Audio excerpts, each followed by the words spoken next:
Baik, Assalamualaikum warahmatullahi wabarakatuh. Selamat pagi, siang, sore, malam. Ya, kali ini saya akan memberikan penjelasan mengenai materi yang pertama kita, yakni mengenai manusia, individu, keluarga, masyarakat, penduduk, dan kebudayaan.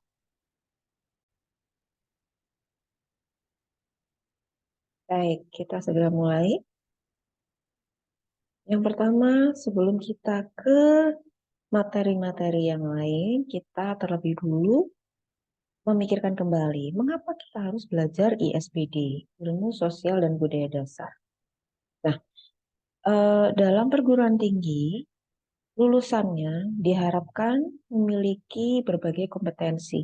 Ya, jadi tidak hanya kemampuan hard skill ya namanya. Jadi hard skill itu adalah kompetensi atau kemampuan yang terkait dengan bidang ilmu yang dipelajari, tapi juga harus ada, nah, yang pertama kemampuan personal.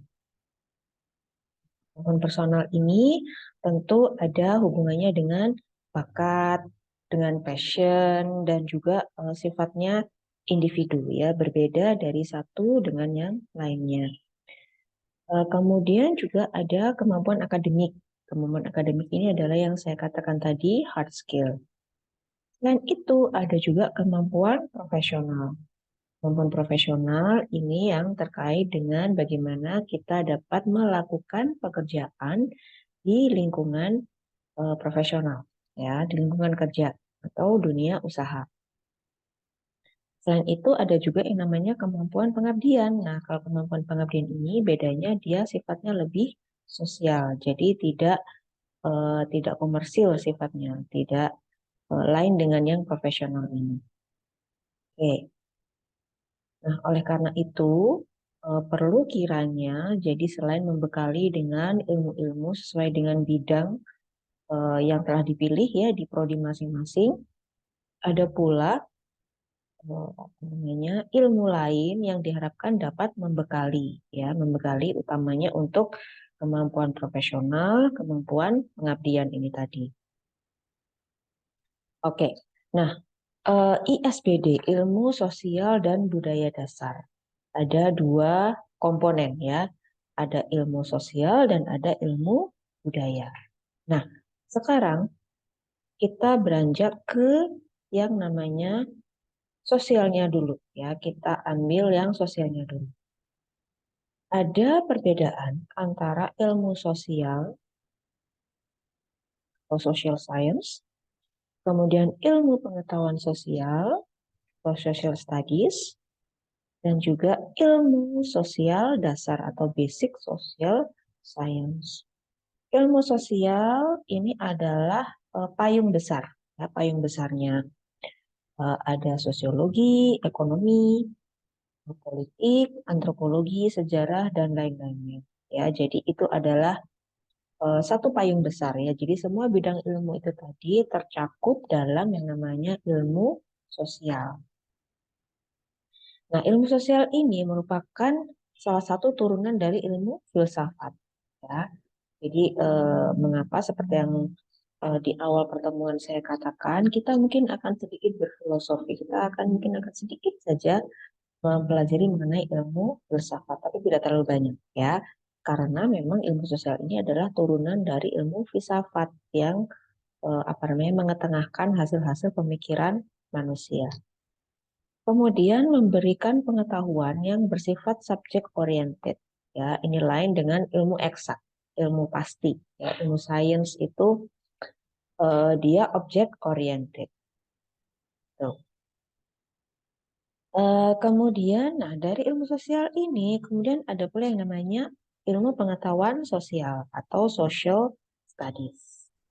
Ini adalah merupakan penyederhanaan materi dari ilmu sosial ya. Jadi dari ilmu sosial yang besar itu tadi, yang general itu tadi. Nah, kemudian dia digeneralkan atau disederhanakan menjadi ilmu pengetahuan sosial. Nah, di dalam ilmu pengetahuan sosial ini ya diambil dari apa namanya sedikit dari sosiologi, sedikit dari ekonomi, ekonomi, sedikit dari politik, dan lain sebagainya.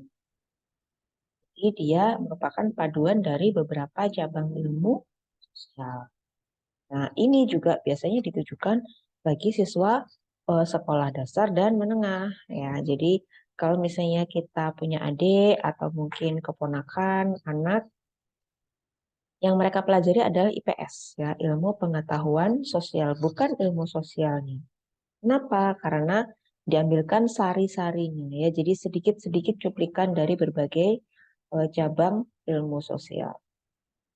Nah, kemudian selain itu ada pula yang namanya ilmu sosial dasar atau basic social science.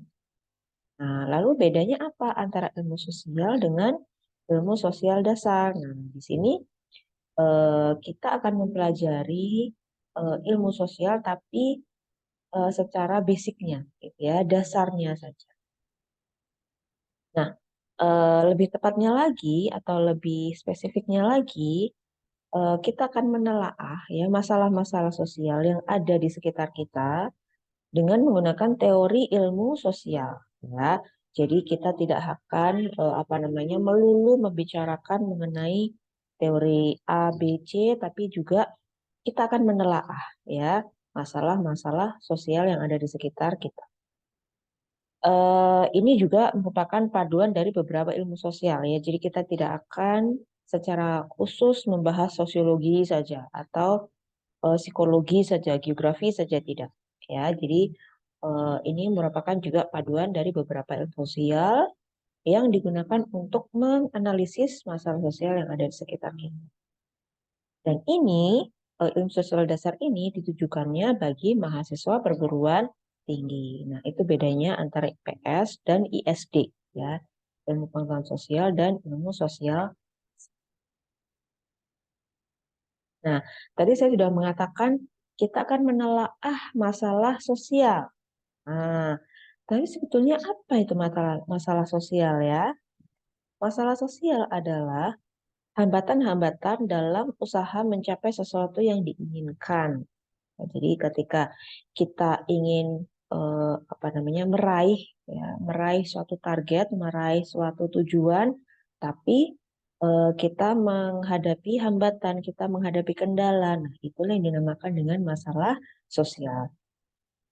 Ciri-cirinya apa saja? Ciri-cirinya yang pertama adalah dia berkaitan dengan nilai moral dan pranata sosial.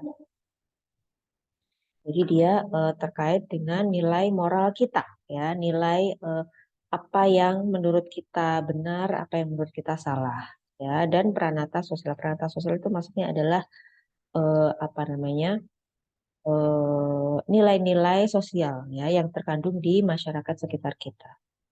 Seperti itu. Kemudian ciri masalah sosial yang kedua apa? Berkaitan dengan hubungan manusia dan juga norma-norma yang terkait, ya. Norma adat, agama mungkin ya jika di suatu masyarakat itu sangat kental ya agamanya, atau mungkin juga norma agama tidak berpengaruh ya. Jikalau masyarakat tempat kita bernaung itu ternyata tidak terlalu mementingkan aspek agama. Bisa saja seperti itu. Atau juga norma-norma lainnya, ya misal apa, ketika di lingkungan kerja, ya di lingkungan kerja, nah, normanya seperti apa? Di lingkungan kampus, norma-normanya seperti apa? Itu ya. Jadi di sini masalah sosial memang terkait dengan value, ya value baik value yang kita punyai ya jadi nilai-nilai prinsip yang kita miliki maupun juga prinsip yang ada di kelompok masyarakat ya tempat kita bernaung baik itu di keluarga baik itu di masyarakat sekitar lingkungan kerja ataupun di lingkungan perkuliahan. Tuh, jadi kalau misalnya hambatannya waduh alatku nggak bekerja alatku rusak itu bukan hambatan sosial bukan masalah sosial ya karena tidak berkaitan dengan nilai-nilai tidak berkaitan dengan prinsip-prinsip moral dan juga value-value yang ada di masyarakat ya.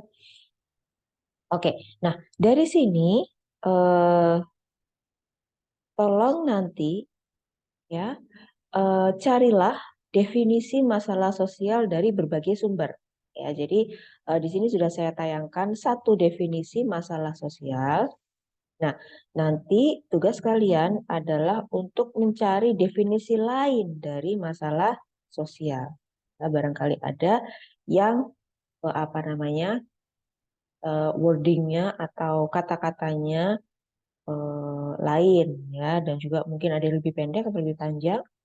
Jangan lupa selalu dibiasakan untuk mencantumkan sumber. Ya, ketika saya minta untuk mencari dari sumber lain, maka selalu cantumkan sumbernya dari mana, penulisnya siapa, definisinya menurut siapa, URL-nya ya, jadi websitenya apa, atau mungkin juga dari Instagramnya siapa, seperti itu. Oke, baik. Nah, lalu kita menuju ke tujuan dan ruang lingkup ilmu sosial dasar. Jadi sebetulnya apa sih tujuan dari ilmu sosial dasar ini? Tujuannya tentu adalah untuk membantu perkembangan wawasan pemikiran dan kepribadian manusia agar lebih luas dan sesuai dengan yang diharapkan sesuai norma. Jadi lagi-lagi yang namanya wawasan pemikiran, kepribadian itu kita harus mengembangkan selalu, tapi sesuai dengan norma yang berlaku. Apa saja yang dibahas ruang lingkupnya?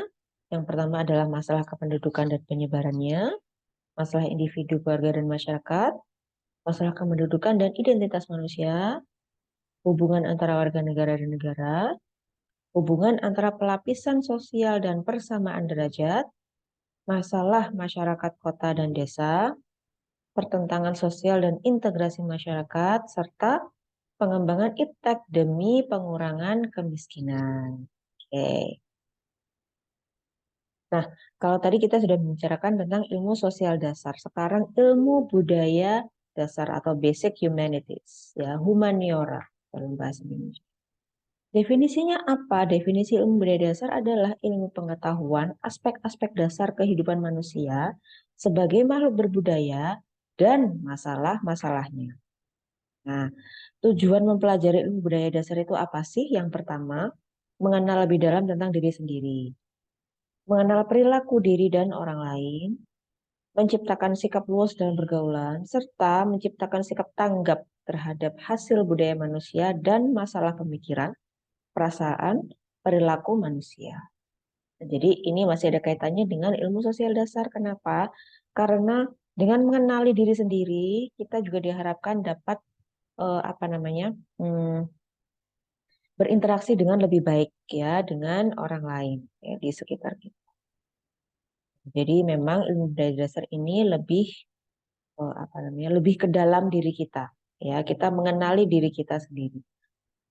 eh Ruang lingkupnya apa saja? Kalau kita membicarakan tentang budaya, tentu kita membicarakan tentang hal-hal yang sifatnya individual ya, individual dalam artian karakteristik-karakteristik bawaan yang apa namanya, menempel pada diri kita. Ya, ada manusia dan cinta kasih, keindahan, penderitaan, keadilan, pandangan hidup, tanggung jawab, kegelisahan, dan harapan. Ini ada kaitannya dengan prinsip-prinsip hidup atau value, ya, value dari masing-masing individu. Nah, ketika kita membicarakan mengenai kebudayaan, ya, kebudayaan itu tidak sama dengan peradaban. Ya. Kalau kita membicarakan budaya, ya, kebudayaan itu lain dengan yang namanya civilization. Peradaban itu kita cenderung apa namanya memberi label, ya, memberi label bahwa peradaban ini lebih tinggi daripada peradaban itu, peradaban ini lebih primitif daripada peradaban itu, seperti itu ya. Tapi dalam hal kebudayaan tidak ada yang lebih tinggi ataupun lebih rendah, ya. Jadi semuanya memiliki apa namanya kesamaan dan perbedaan, ya. Semuanya unik, tidak ada yang lebih superior daripada yang lainnya. Tidak bisa kita mengatakan oh kebudayaan kota lebih maju daripada atau lebih baik atau lebih tinggi daripada kebudayaan desa. Tidak bisa, ya. Masing-masing punya plus minusnya sendiri. Oke. Nah, tadi kita sudah membicarakan mengenai yang namanya masalah sosial, ya. Eh, Tugas yang pertama tadi adalah mencari definisi masalah sosial. Nah, sekarang eh saya minta tolong yang pertama untuk menceritakan satu saja masalah sosial yang ada di sekitar tempat tinggal kalian dan juga apa ide kalian untuk mengatasinya. Kemudian yang kedua adalah satu masalah budaya, ya. Jadi lain. Kalau yang tadi yang pertama adalah masalah sosial yang berkaitan dengan norma-norma yang ada di sekitar kita. Yang kedua adalah masalah budaya, ya, masalah budaya di sekitar kita. Dan apa ide untuk mengatasinya? Kemudian juga eh, saya minta pendapat, ya. Jadi kalau tadi sudah disimak, ya, ruang lingkup pembahasannya ISD apa saja, kemudian ruang lingkup pembahasannya IBD, ya, ilmu sosial dasar dan ilmu budaya dasar. Ruang lingkupnya berbeda-beda. Nah, eh, menurut kalian apa yang paling menarik dalam ruang lingkup keduanya? Ya, jadi kalau ISD apa, IBD apa? Nah, kemudian juga apa alasannya? Nah, silahkan dicatat, silahkan dituliskan. Oke, nah itu sekilas mengenai ISBD, ya. Jadi mengapa kita perlu mempelajari yang namanya ISBD, apa pentingnya, kemudian juga apa saja yang kita pelajari dalam ISBD. Nah, sekarang kita menuju ke manusia. Ya, kita akan belajar lagi mengenai diri kita dan juga orang-orang di sekitar kita. Ya. Oke. Nah, manusia memiliki kelebihan secara biologis. Nah, jadi ini adalah deskripsi manusia secara fisik, ya, secara fisik, secara biologis, ya. Jadi kita termasuk dalam kelas mamalia. Makanya kita suka disanding-sandingkan dengan beberapa hewan. Nah, itu bukan berarti kemudian oh, ilmuwan itu kok tidak sopan, ya. Masa manusia disejajarkan dengan hewan atau dibandingkan dengan hewan. Misalnya lumba-lumba. Nah, mamalia juga lumba-lumba juga mamalia. Nah, bukan berarti kemudian bahwa kita disamakan, tidak, ya, tapi kita ada dalam satu kelas yang sama dalam hal apa? Kita sama-sama menyusui, ya. Jadi kita bukan bertelur. Kemudian kita suku primata, subsuku, infrasuku dan keluarganya bisa dilihat di situ. Kemudian juga jenisnya kita adalah Homo sapiens. Nah, barangkali masih ingat dulu dalam pelajaran sejarah mungkin sudah diajarkan, ya, tentunya sudah diajarkan oleh gurunya masing-masing bahwa yang namanya manusia itu memiliki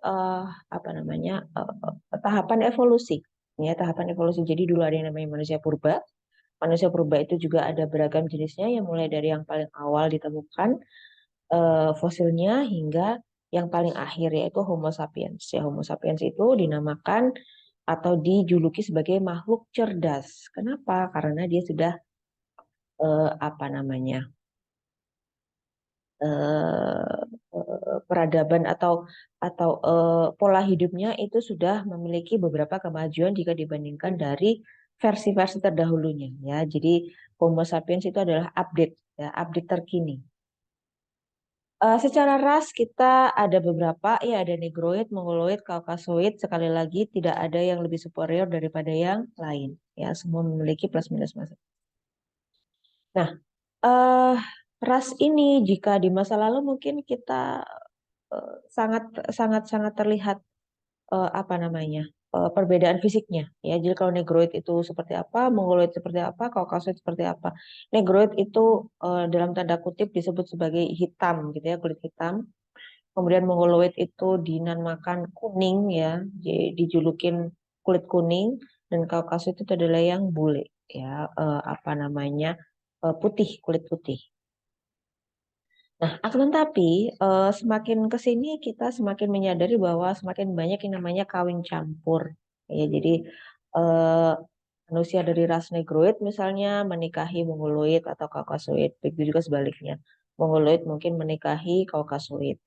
Nah, dari adanya kawin campur itu, akhirnya ciri fisik itu tidak lagi apa namanya, tidak terlalu terlihat ya, ataupun kalaupun terlihat juga apa namanya, kita tidak bisa mengeneralisasi gitu bahwa oh kamu pasti rasnya negroid, oh kamu pasti rasnya, belum tentu ya. Kenapa? Ya karena adanya eksogami itu tadi, kawin campur.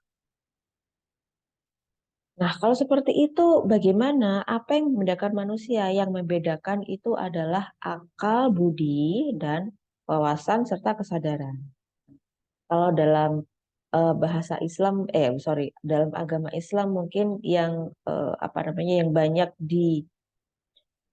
apa namanya, yang banyak disampaikan adalah yang membedakan manusia apa, amal ibadahnya, seperti itu, ya kan? Nah, jadi ini tentu juga tidak lepas dari ini tadi, akal, budi, wawasan dan kesadaran, gitu ya. Kesadaran seperti apa kita itu sebagai manusia? Akal budinya digunakan untuk apa? Wawasannya digunakan untuk apa? Itu yang membedakan manusia satu dengan yang lainnya. Oke, eh kemudian juga kebutuhan. Nah, kebutuhan manusia itu ada yang namanya biologis atau kebutuhan fisik dan juga kebutuhan rohani. Nah, cenderungnya kita akan selalu memenuhi kebutuhan fisik terlebih dahulu, ya kan? Nah, kalau kebutuhan fisik terpenuhi, baru kita bisa memikirkan kebutuhan rohani kita. Kebutuhan rohani itu seperti apa misalnya? Seperti sekarang ya, ilmu pengetahuan. Ini termasuk kebutuhan rohani. Kita mau bicara ilmu pengetahuan seperti apa, tapi kalau perut kita lapar, ya, kalau perut lapar itu tentu juga akan sulit ya, tidak bisa mencerna, bahkan mungkin juga akhirnya menjurus ke emosi dan lain sebagainya seperti itu ya. Ataupun juga kita bicara mengenai filosofi tapi kita sedang pangan papan belum terpenuhi. Nah, itu tentu juga apa namanya? eh, yang optimal itu pasti jika kebutuhan fisiknya sudah terpenuhi semua. Ya, baru kemudian kebutuhan rohani dipenuhi. Walaupun juga ada kalanya orang-orang eh, karena keterpaksaan ya, karena keadaan mereka harus memenuhi kebutuhan rohani, misalnya apa namanya, ilmu pengetahuan, walaupun di tengah keterbatasan. Oke. Kemudian, nah ada apa namanya, aspek ya, aspek-aspek manusia. Nah, jadi jika apa namanya, jika kita membicarakan mengenai jiwa dan raga manusia ini, ada beberapa apa namanya, aliran atau mazhab. Ya. Yang pertama itu adalah materialisme, yang kedua adalah spiritualisme, yang ketiga adalah dualisme. Ya. Materialisme terlebih dahulu ya. Materialisme itu ya material ya, tentunya yang dipentingkan adalah yang sifatnya materi, itu raga. Ya. Nah, di dalam aliran ini apa diyakini bahwa jiwa itu hanya membonceng raga, gitu ya. Tidak ada makhluk lain yang disebut dengan jiwa. Ya, seperti halnya tidak ada Tuhan di balik alam. Nah, ini menurut Ludwig Feuerbach. Kalau dilihat dari namanya seperti orang Jerman ya. Nah, aliran materialisme ini jika dalam ilmu filosofi ini dia sifatnya adalah materialis. Kalau religius, dia cenderung ke ateis. Dan jika dalam bidang sosial ekonomi, akhirnya dia membuat kita menjadi lebih sosialis komunis. Ya, karena kita apa namanya, mementingkan raga atau yang sifatnya fisik seperti itu. Kemudian ada aliran atau mazhab spiritualisme. Di sini mementingkan jiwa. Nah, seperti yang dikatakan oleh Plato bahwa jiwa itu lebih agung daripada raga. Bahkan dikatakan bahwa jiwa itu sebetulnya terkurung ya, dalam tanda kutip terkurung dalam raga yang penuh dengan hawa nafsu. Jadi jiwa itu lebih nobel, lebih mulia, dan akhirnya karena terkurung dalam raga yang ada hawa nafsu ini, jadilah seperti kita ini gitu, seperti manusia seperti itu ya. Oleh karena itu, seperti apa jika kita ingin membebaskan jiwa kita ya, supaya kita tidak lagi terkurung jiwanya? Maka kita harus menjauhkan diri dari kegiatan indrawi raga yang sifatnya fisik gitu, apa namanya, sejauh eh, sebisa mungkin dijauhin, sebisa mungkin dihindarin. Nah, kemudian juga jiwa ini lebih asli dari kenyataan duniawi dan terikat dengan nilai yang abadi. Maksudnya seperti apa? Maksudnya adalah bahwa semua yang ada di dunia ini dia palsu, semu gitu. Dan jiwa itu adalah lebih real gitu sifatnya. Dan dia lebih immortal, lebih lebih abadi. Nah, kemudian ada satu lagi aliran yang namanya aliran dualisme, di mana dia meyakini bahwa raga dan jiwa itu sama penting, sama penting. Bahwa jiwa itu adalah substansi yang berpikir dan raga adalah substansi yang berkeluasan. Ini menurut René Descartes. Eh, dalam artian bahwa jiwa itu adalah apa namanya, entitas yang membuat kita bisa berpikir, bisa mendapatkan wawasan, bisa mendapatkan apa namanya, pemikiran dan kesadaran seperti itu.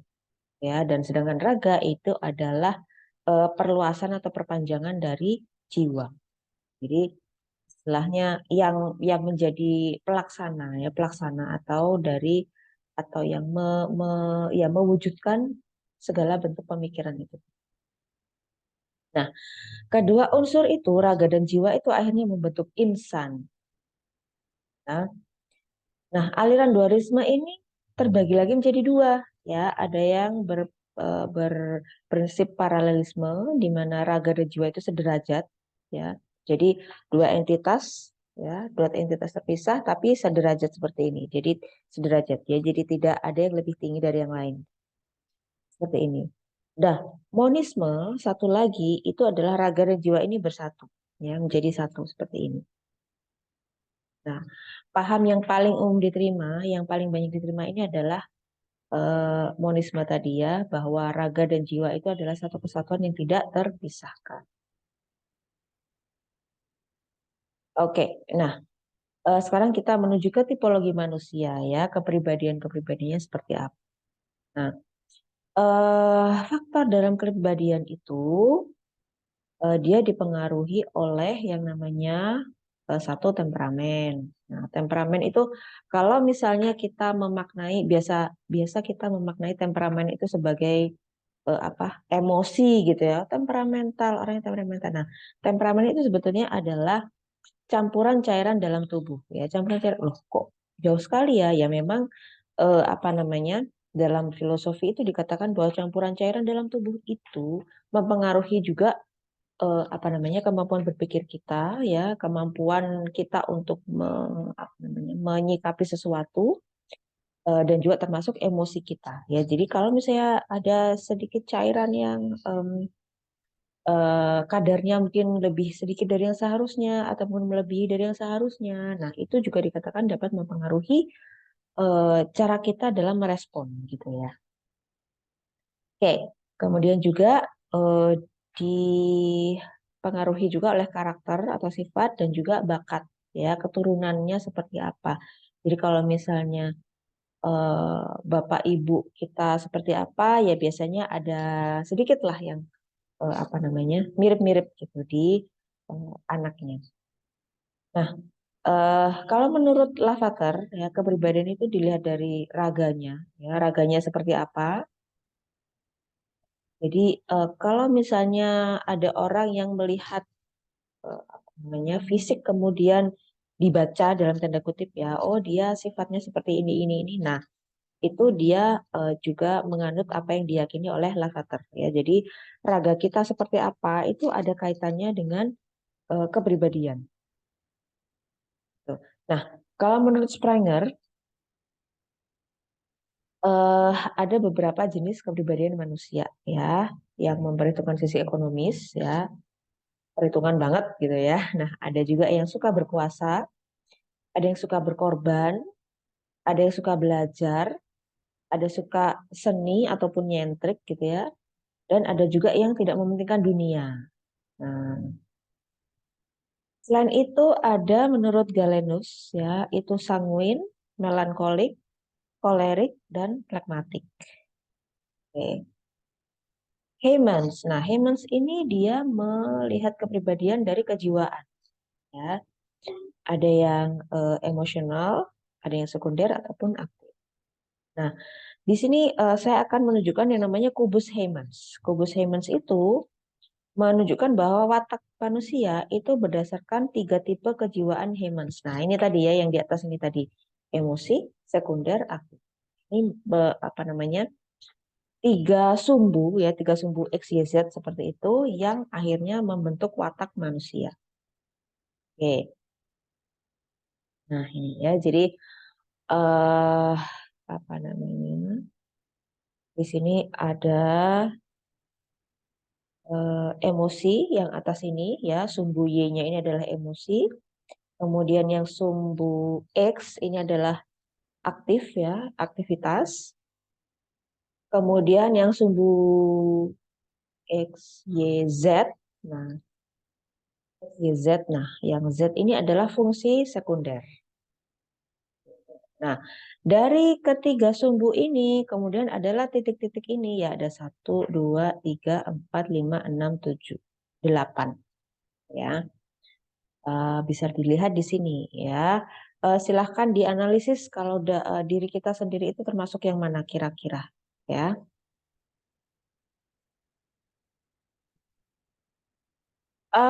Oke, nah sekarang kita menuju ke daya manusia. Daya, kalau tadi kita sudah apa namanya mengeksplorasi yang namanya kepribadian, nah sekarang kita mengeksplorasi yang namanya daya. Apa namanya? Seberapa kuat kita sebagai manusia. Nah, dayanya manusia ya, kemampuannya manusia itu dipengaruhi oleh yang namanya akal dan intelijensi, perasaan dan emosi, kemauan, fantasi dan perilaku. Baik. Ya, oke, nah, jadi itu adalah materi kita pada kali ini. Jika ada pertanyaan, silahkan disampaikan kepada saya, baik secara langsung, secara online, dipersilahkan. Saya akan mencoba menjawab sebaik-baiknya semua pertanyaan. Terima kasih sudah bisa dipahami dengan baik. Assalamualaikum warahmatullahi wabarakatuh. Nah,